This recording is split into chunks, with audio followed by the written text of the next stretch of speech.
hayye waaqa uumamaa yaa ijoolleen ijaaramanii guddatanii cimanii waamanii ijaarsa kanatti cimsi waaqa ijaarsa kanatti cimsi waaqa damee isaa diriirsi waaqa damee isaa diriirsi waaqa guutuu rabbi ta'u guutuu kanina namoota jalaan maamuuf guutuu kanina namoota jalaan maamuuf guutuu akkuma namoota jalaan maamuuf guutuu reera qajeeluu bakka oolu bakka ta'e nagaan maamuuf guutuu hayyee waaqa uumamaa waaqa sagaltama garbaa sallan booranaa waaqa torban bareetu waaqa gurraacha kan simuu kan jiru kan simalee dhumma kan jiru kan nagaan nu bulchite nagaan nu oolchi kan biyyaa biyyatti nu galchi andeessu nu hiiki dhalataa nu guddisi ilmaan biraan nu baroomsi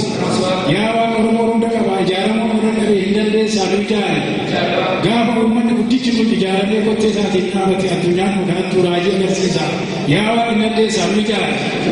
yaa waaqa nu ijaare tokkummaan nu kenni burqaa finfinnee kan ijoollee tuulamaa kan galaanii malkaa yaa waaqa malkaa isaatti deebisi abbaa malkaa isaatti deebisi akka irratti miidhagsee miidhagfatu dandeessisi harka keetiin yaa waaqa waa hunda dandeessa ani kanan beekaa sinna caalaa beekaa yaa waaqa kana beekti guuti gadaan dhuunfaa rabbina. Waldaan beeksisaa bashannana Aarsadii barruu Aarsadii jettu maxxansee ture. ji'aan baasuufillee karoorfatee ture akka karoora isaan ta'anii fi waggaa sadaffaa isaa irratti barruu lammaffaa isaa uummataan gaatee jira. Waldaa kanaan baga gammaddee jedhaan. Yookaan nama taanee namni beekuun yookaan lafaa bannee bakki jirruun akka qodaa cabaa hunduu nu gangalchaa takka gannu baasa takka wal nu galcha fedhus dhakaa fideeti nurratti hojii tolcha jette jedhu qocaan miilaan galagalchee wawwaqarraa mucaan jedha kan naa dubbisee fideet kuni maa inni reenaa jedhe isumatti dubbiftee jennaan kun qocaan maliiti anaaf si qamadee naan jedhe lammiin hin dhageenye waan nu taanee ta'e maaliif nu laafatee yaadaan nu gargaarre moo wal jalaa barbanneeti qalbii wal nagarre ol fiiguuf hunda dhabnu gad fiiguu hunda dhabnu jennee marmaa kanneen gaafa kan mulkaatu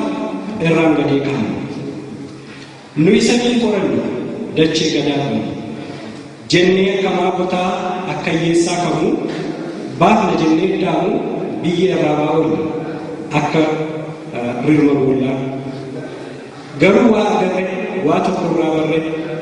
dubbiin ajaa'iba baata ormaaf kutee laachaa damee.